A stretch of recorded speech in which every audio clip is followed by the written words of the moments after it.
Bismillahirrahmanirrahim. Assalamualaikum warahmatullahi wabarakatuh. Raditu billahi robbang wa bil islami dina wa bi Muhammadin nabiyya wa rasulah. Alhamdulillah rabbil alamin wa syukurillah amma ba'd. Langsung saja, nama saya Nurul Iman Hidayah dengan NIM 2020 A1D008. Di sini saya akan mempresentasikan hasil daripada tugas yang sudah diberikan oleh Dr. Siti Sanisa, MSI, yang berjudul tes. Yang pertama, bagian A, pengertian tes. Tes adalah alat ukur yang disusun secara sistematis, digunakan dalam rangka kegiatan pengukuran dengan cara yang sudah ditentukan. Tes berupa pemberian suatu tugas atau rangkaian tugas dalam bentuk soal atau perintah yang harus dikerjakan oleh peserta didik.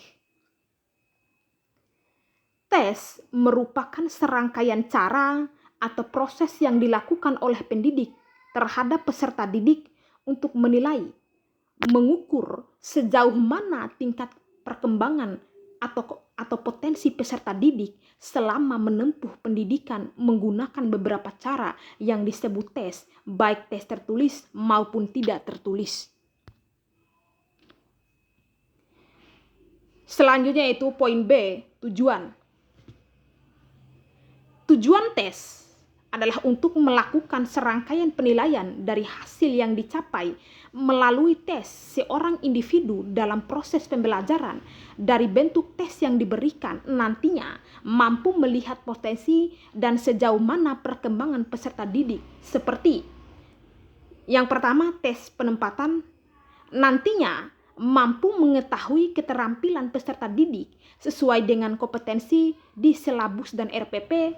Yang kedua, tes diagnostik nantinya mampu mengetahui masalah yang diderita peserta didik hingga mengalami hambatan dalam proses pembelajaran. Selanjutnya yaitu tes formatif. Nantinya mampu memantau kemajuan belajar siswa serta kelemahan yang memerlukan perbaikan dalam proses pembelajaran. Dan tes sumatif nantinya mampu menentukan hasil pencapaian siswa dan keberhasilan siswa di akhir pengajaran atau pendidikan. Selanjutnya yaitu poin C, bentuk. Yang pertama, tes esai adalah suatu bentuk pertanyaan yang menuntut jawaban siswa dalam bentuk uraian dengan mempergunakan bahasa sendiri. Dalam tes jenis ini, siswa dituntut untuk berpikir dan menggunakan kemampuan sendiri. Yang kedua yaitu tes objektif. Adalah tes hasil belajar yang terdiri dari butir soal yang dapat dijawab oleh siswa dengan memilih salah satu jawaban yang telah tertera. Tes objektif ini dapat digolongkan menjadi tes objektif benar salah, menjodohkan, melengkapi, isian singkat, dan pilihan ganda. Poin selanjutnya yaitu macam-macam. Yang pertama, tes penempatan. Tes dilakukan untuk mengukur tingkat keterampilan siswa dalam bidang tertentu, contoh pilihan ganda serta uraian. Yang kedua, tes wawancara, yakni mengumpulkan keterangan dengan menggunakan tanya jawab secara lisan dengan tujuan yang telah ditentukan. Tes ini biasanya dilakukan di awal pembelajaran untuk mengetahui seberapa tingkat kemampuan yang dimiliki peserta didik terhadap materi. Yaitu selanjutnya yaitu tes diagnostik.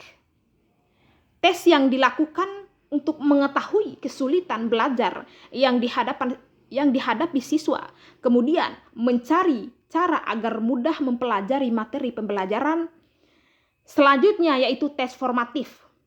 Adalah tes yang dilaksanakan pada saat berlangsung pengajaran maupun berakhirnya pengajaran yang dilakukan untuk mengontrol kemajuan belajar siswa selama proses pengajaran berlangsung. Yang terakhir yaitu tes sumatif atau seleksi. Adalah tes akhir yang diprogramkan dan hasilnya digunakan untuk menetapkan apakah seorang siswa naik kelas, lulus atau tidaknya dalam program pendidikan tersebut. Jadi itulah hasil daripada presentasi yang bisa Anda bawakan.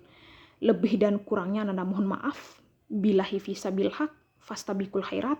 Assalamualaikum warahmatullahi wabarakatuh.